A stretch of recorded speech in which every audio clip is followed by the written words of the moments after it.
की है मौत। कांकेर में नंदन मारा के एक घर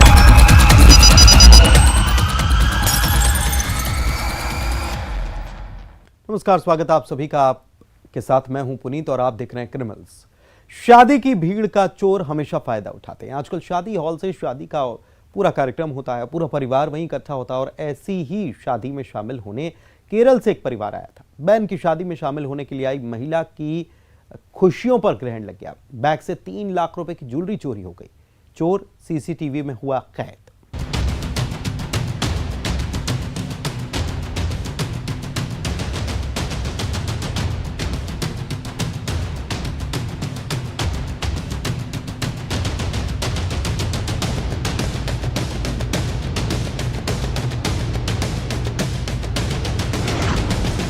जेवर से भरा बैग पार।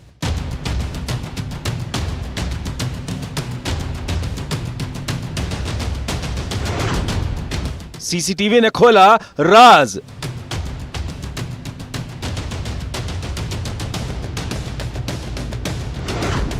दो घंटे में चोर गिरफ्तार।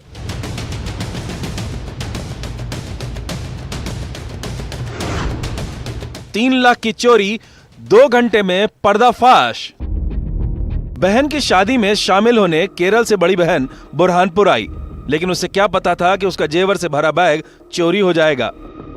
एर्नाकुलम की एक महिला है जो यहाँ पे सगाई के कार्यक्रम में आई थी। श्री कृष्ण मंगल परिसर है जो थाना लालबाग में पड़ता है। वहाँ पे उसने अपने ऊपर वाले कमरे में कुछ उसके बैग था, बैग में कुछ जेवरात थे उसके, तो जेवरात की चोरी की रिपोर्ट उसके द्वारा पुलिस थाने में की गई थी। बुरहानपुर के लालबाग थाना में जेवर चोरी की खबर आई। खबर आते ही पुलिस ने तत्काल कार्रवाई करते हुए मैरिज गार्डन के सीसीटीवी फुटेज खंगाल डाले और एक संदिग्ध जेवर से भरा बैग ले जाते हुए सीसीटीवी में दिखाई दे गया। हुलिये के आधार पर पुलिस आरोपी तक आसानी से पहुंच गई, क्योंकि आरोपी पहले भी ऐसी वारदात कर चुका था। जैसे ही उसने थाने में चोरी की रिपोर्ट लिखाई, तब तत्काल पुलिस ने, लालबाग पुलिस ने इसकी तफ्तीश शुरू कर दी। सबसे पहले वहाँ की सीसीटीवी जो फुटेजेस थे उसको खंगाले गए। सीसीटीवी फुटेज में एक बदमाश उनको दिखाई दिया, बट चेहरा वगैरह उसका नहीं दिख रहा था।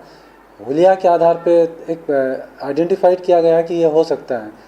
उसके आधार पे एक लड़के को उठाया, तो फिर उस लड़के ने लड़कों को उठा करके कड़ी पूछताछ की गई, तो फिर उसके द्वारा चोरी करना कबूल किया गया। 24 नवंबर की शाम फरियादिया भारती पति अनिल परदेसी की शिकायत पर पुलिस की तत्काल कार्रवाई ने भारती का बड़ा नुकसान होने से बचा लिया। भारती के अनुसार शाम 7:30 बजे सगाई के कार्यक्रम के बाद सारे जेवर एक डब्बे में रखकर अपने बैग में रख दिया था। रात 1:30 बजे जब भारती ने कमरे में आकर देखा तो जेवर का डब्बा खाली था। पुलिस की तत्परता से भारती को 2 घंटे के अंदर ही उसका खोया हुआ जेवर मिल गया और फुटेज में दिखाई दिए गए व्यक्ति के हुलिये के आधार पर संदिग्ध राहुल को पुलिस ने हिरासत में ले लिया। लड़का राहुल चौकसे नाम का है, 30 साल का है। उसका पहले भी इसी प्रकार का एक रिकॉर्ड भी है। तो इसमें जो 3 सोने के मंगलसूत्र थे, 3 उनके टॉप्स थे, कुछ पाइजप्स थी, तो ये पूरा माल लगभग 3 लाख का जो माल है वो उससे रिकवर भी किया गया है। प्रकरण इसके खिलाफ पूर्व से भी थाने पे दर्ज है। तो थाने के ही जो हमारे दूसरे स्टाफ है उनको दिखाया गया, तो उनके द्वारा इसको हुलिया के आधार पर पहचान इसकी हो गई। तो इस प्रकार से जो सीसीटीवी फुटेज इसमें काफ़ी मददगार रहा। पुलिस पूछताछ में आरोपी ने चोरी करना कबूल किया।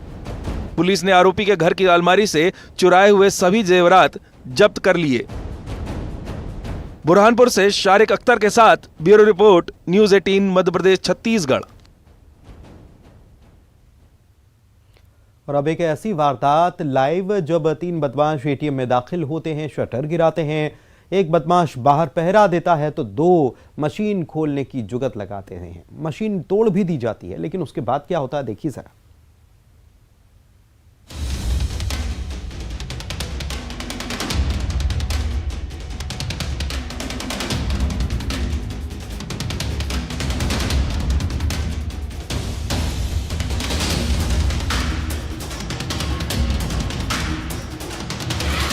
एटीएम में वारदात लाइव।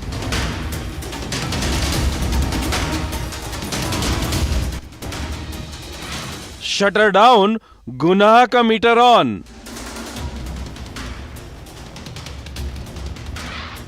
तरकीब खूब लगाई, टेक्निक काम ना आई।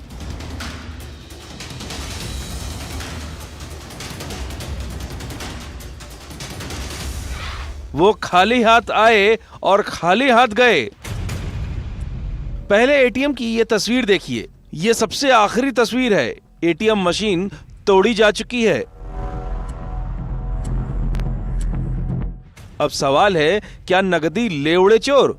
तो नकाबपोश इन चोरों की कहानी के क्लाइमेक्स को आखिर में बताएंगे।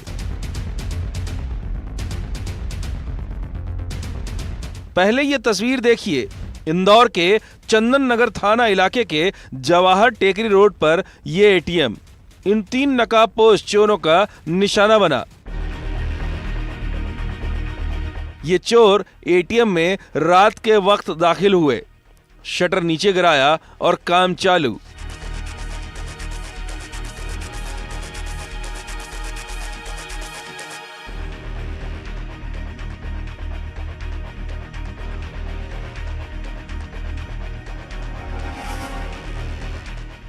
बदमाशों ने सारी कारस्तानी कर ली, सारी तरकीब लगा ली, एटीएम मशीन को नुकसान पहुंचाया, लेकिन हाथ नकदी नहीं आई। जैसे ही एटीएम में हुई हलचल की खबर बैंक मैनेजर को लगी, फौरन मैनेजर ने पुलिस को घटना की खबर दी। घटना जो है वो जवाहर टेकरी पर जो एक्सिस बैंक का एटीएम है वहाँ की है। ब्रांच मैनेजर जो हैं उन्होंने थाने पर आकर रिपोर्ट की है। इसमें उन्होंने बताया है कि जब रात को करीब 10-11 बजे की बात होगी जब, तो इसमें उनको सिस्टम के द्वारा सूचना मिली कि कोई एटीएम में छेड़खानी कर रहा है एटीएम में। मौके पर पहुंचे, पुलिस भी वहां पर पहुंची थी। तो जो एटीएम था वो क्षतिग्रस्त मिला है और अज्ञात बदमाशों ने वहां पर चोरी करने का प्रयास किया था, लेकिन कामयाब नहीं हो सके। इस पर से अपराध पंजीबद्ध कर लिया गया है और आरोपी गणों की तलाश जारी है।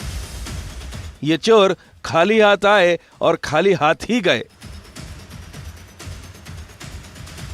इंदौर से विकास सिंह चौहान के साथ bureau report, news 18 Madhya Pradesh Chhattisgarh.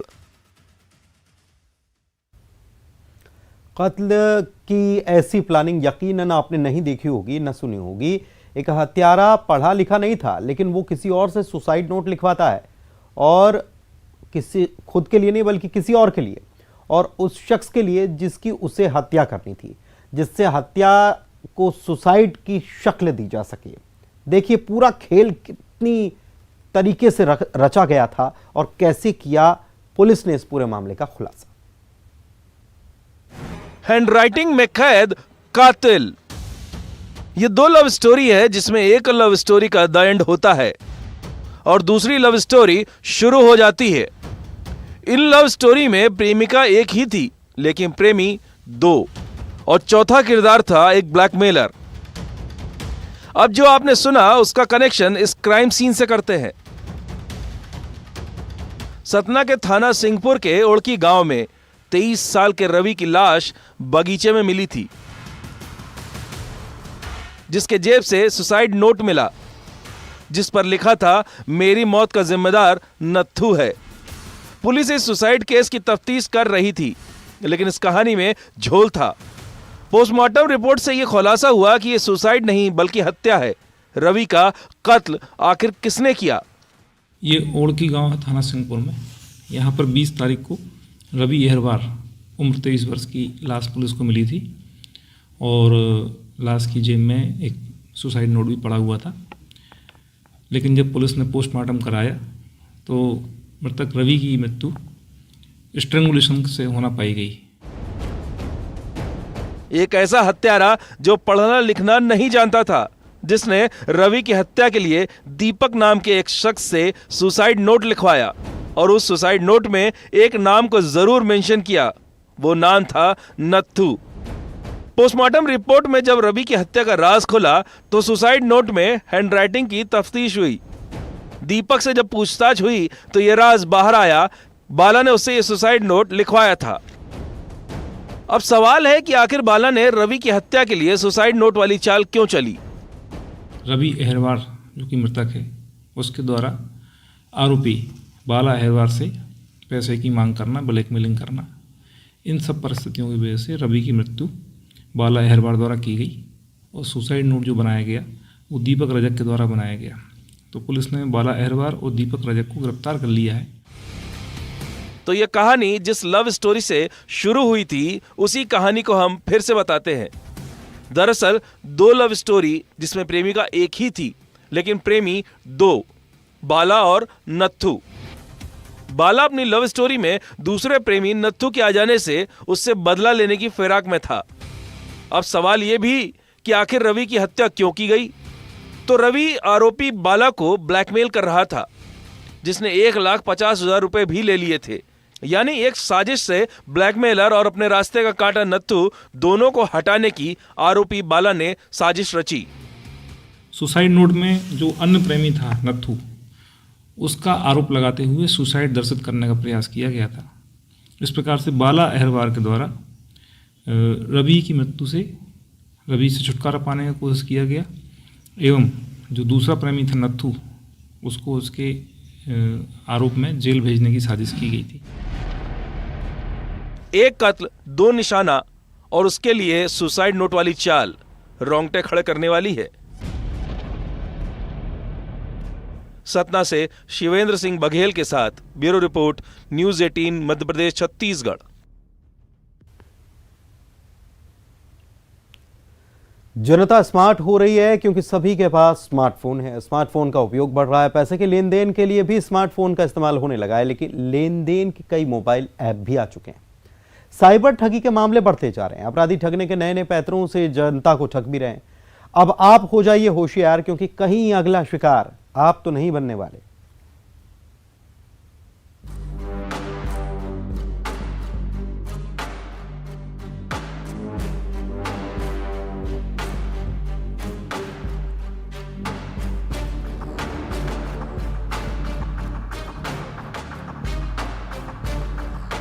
जनता स्मार्ट होती जा रही है। हर काम के लिए लोग मोबाइल पर निर्भर होते जा रहे हैं। डिजिटल इंडिया को इससे मदद मिलती है, लेकिन अपराधी भी अब स्मार्ट होते जा रहे हैं। बल्कि यूं कहें कि अपराधी ज्यादा स्मार्ट हो गए। आए दिन ऑनलाइन ठगी के मामले बढ़ रहे हैं।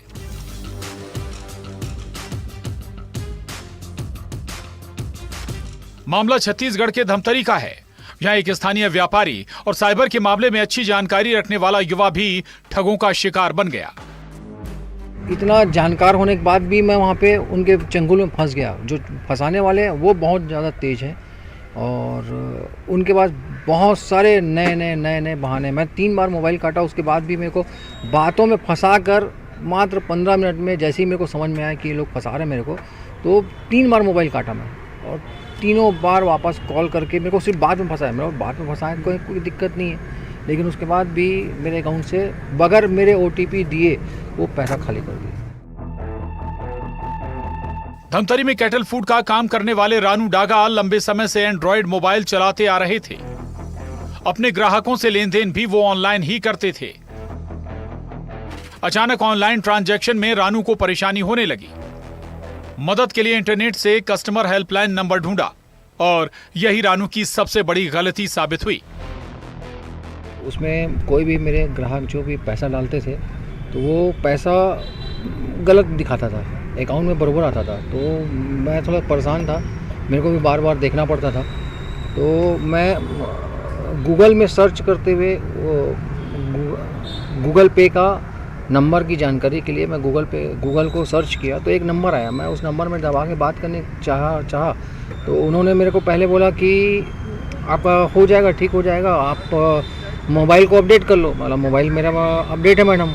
तो बोले आप ऐप को अपडेट करो। तो मैं बोला अब ऐप भी अपडेट है।